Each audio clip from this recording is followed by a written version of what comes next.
అర్ఘ్యముని ఇచ్చదో వారు సంపూర్ణముగా సూర్యనారాయణుని అనుమతిని పొందుతారు. అంటే సంపూర్ణంగా మీరు సూర్యనారాయణుని అనుమతి పొందారనుకోండి, మీకు జన్మలో ఎటువంటి రోగము రాదు. ఇక మీరు దేవ రుణాల నుండి విముక్తిని పొందుతారు.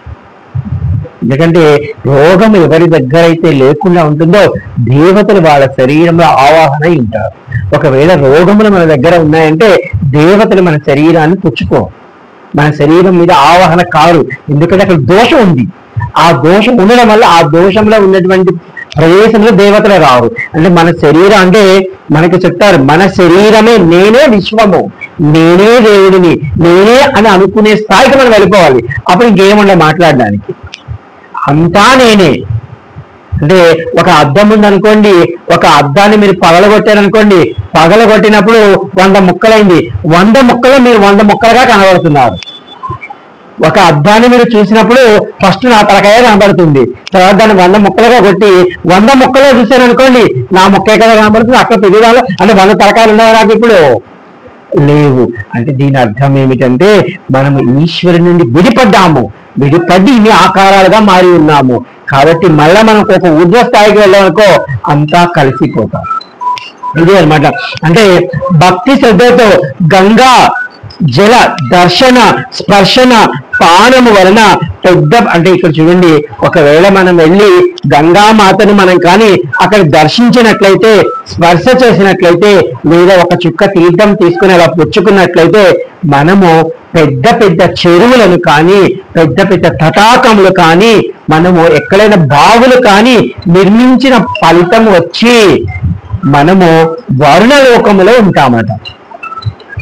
అంటే మీరు గంగ దగ్గరికి వెళ్ళి భక్తితో ఆవిడని తాకి ఆవిడని నీళ్లు పుచ్చుకున్నట్లయితే ఆవిడ మీకు ఏమిస్తుందంటే, మీకు వీళ్ళు పెద్ద చెరువులు కట్టించారు, వీళ్ళు పెద్ద భావన చూపించారు. అంటే పూర్వకాలంలో అవన్నీ చెయ్యాలి. ఎందుకంటే ఇప్పుడు మనం కూడా చూడండి, చలివేంద్రం మనము పెట్టాము, 108 చలివేంద్రాలు మనం ఏర్పాటు చేసాం. అంటే దాహముగా ఉన్నవాడికి మంచినీళ్ళు మనం ఇచ్చామనుకోండి, ఇంతకంటే ఉత్తమమైనది మరొకటి లేదు. అంటే ఈ విధమైనటువంటి పుణ్యకార్యాలన్నీ గంగా స్నానము వలన కలుగు ఫలము అక్షయము, స్వర్గప్రదము, మోక్షప్రదము.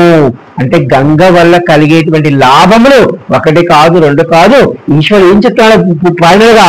అక్షయము అంటే ఎన్నో చెప్పలేదంట, అవి ఇన్నా అని చెప్పలేదు. అలాగే స్వర్గప్రదము అంటే అవలే ఇందాక చెప్పాను నేను, ఆవిడ అలలను కానీ మీరు అలా చూస్తూ పోతున్నారు అనుకోండి, మీకు వెంటనే స్వర్గానికి వెళ్ళడానికి నిచ్చెన కనబడుతుంది. మనకి ఇప్పుడు చూడండి, మనం ఆ గంగాజలంతో తీసుకొచ్చి ఒక శివలింగంతో మీరు నువ్వులు పోతారనుకోండి, ఏమో మా యొక్క వంశంలో ఎవరైనా పోయినాడు అనుకోండి నరకానికి, వాళ్ళు వెంటనే స్వర్గానికి వెళ్ళిపోతారు. ఎందుకంటే మన అందరూ తప్పులు చేసిన వాళ్ళు ఉంటారు, నేను పుణ్యాత్మని అయితే అవతల వాడు ఉంటాడా? ఉండడు. ఒకవేళ ముందొచ్చే వాళ్ళు కూడా ఉంటారు. అర్థమైనా? ఇది అనమాట. అంటే కలి కల్మషమును హరించుటకు గంగ వంటి తీర్థము మరొకటి లేదు. అందున కాశీలో ఉన్న గంగ ఎందు ఇంత గొప్ప మహిమ ఉంది అని చెప్తున్నాడు ఈశ్వరుడు. అంటే గంగా స్నానము చేయని వారు, ఒకవేళ ఎవరైనా కాశీలో ఉండి గంగా స్నానం చేయలేదనుకో, వాడిని ఎప్పుడెప్పుడు యమబట్టలు పీక్కుపోదామా అని చూస్తారట. అంటే మీరు ఎప్పుడు ఊరు కాశీ దాడుతాడా, వాడిని పట్టుకుందామా అని. మీకు మొన్న ఒక రోజు చెప్పాను నేను, ఎవరో వచ్చారు ఓ ఫ్లైట్ లో 6 మంది, వాడికి బాగా లేకుండా వచ్చింది. వెంటనే వాళ్ళు మాకు డాక్టర్లు సరిగా లేరనుకున్నారు, గబగబా బెంగళూరుకి వెళ్ళిపోయారు. బెంగళూరుకి వెళ్ళిన 6 గంటల్లో చచ్చిపోయాడు ఆయన. అంటే ఇందులో పట్టుకోగలిగితే ఎంత రహస్యాలు ఉన్నాయో చూడండి. అంటే వాళ్ళు పాపం అమెరికా నుంచి వచ్చారు, అమెరికా నుంచి వచ్చి 6 మంది వస్తే 3 ఇక్కడ నిలబడ్డారు. 3కి ఏదో కొంచెం ఇబ్బంది అనిపించింది ఆ జర్నీలో రావడము. ఇక్కడ నేనైతే వాళ్ళకి చెప్పాను, ఉండండి విషయం మీద భారం అయ్యండి. వాళ్ళు లేదండి మాకు మళ్ళీ అక్కడ చూస్తాము అనుకుని అక్కడికి వెళ్ళారు. వెళ్ళిన 6 గంటల్లోనే వెళ్ళిపోయారు. అదే ఇక్కడ ఉండిపోయి ఉంటే మోక్ష ప్రాప్తి. అంటే ఇందాక నేను చెప్పినట్టు 60,000 గణములు ఉన్నారు ఇక్కడ, వాళ్ళు యోగ్యత లేని వాళ్ళని పంపించేస్తారు. ఆయనతో పాటు 2 వెళ్ళిపోయారు పాపం, వాళ్ళకి యోగ్యత లేదు కాశీలో ఉండడానికి. ఇది అనమాట. గంగా స్నానం చేయని వారు యమదూతల పట్టు పిలుస్తారు. అంటే వాళ్ళు ఏదో అనుకొని వచ్చారు, యమదూతలు బయట పట్టుకున్నారు దాన్ని. కాశీ ప్రవేశం లేదు కదా, కాశీలో చచ్చిపోయిన మోక్షము, యమదూతల ప్రవేశం లేదు కాబట్టి దీన్ని బయటికి రావుతారు. ఇక్కడ ఉన్న వాళ్ళు బయటికి వెళ్ళేస్తారు. గంగా తీర వాసులకు పూజించినచో, గౌరవించినచో, అంటే ఇప్పుడు చూడండి గంగలో ఎవరైనా ఉంటారు కదా గంగ దగ్గర, అలాంటి వారిని మీరు చూసి గౌరవించి పూజించినట్లయితే మీకు ఒక్కసారి అశ్వమేధ ఫలం వచ్చేస్తుందంట. అశ్వమేధ యాగ ఫలం. ఇందాక మనం విధిపూర్వకంగా స్నానం చేస్తే 1000 పర్యములు మనము అశ్వమేధ యాగ ఫలితం.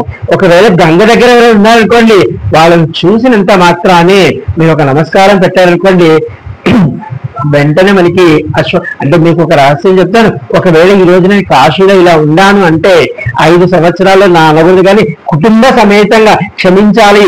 నాకు ఒక ఆశ్చర్యమైనది గుర్తొచ్చింది.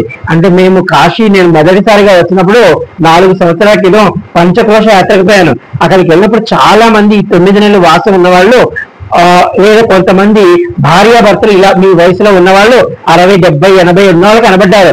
వాళ్ళు మేము కాశీలో ఉన్నామండి, అన్ని బాధ్యతలు తీర్చుకొని వచ్చేసాం,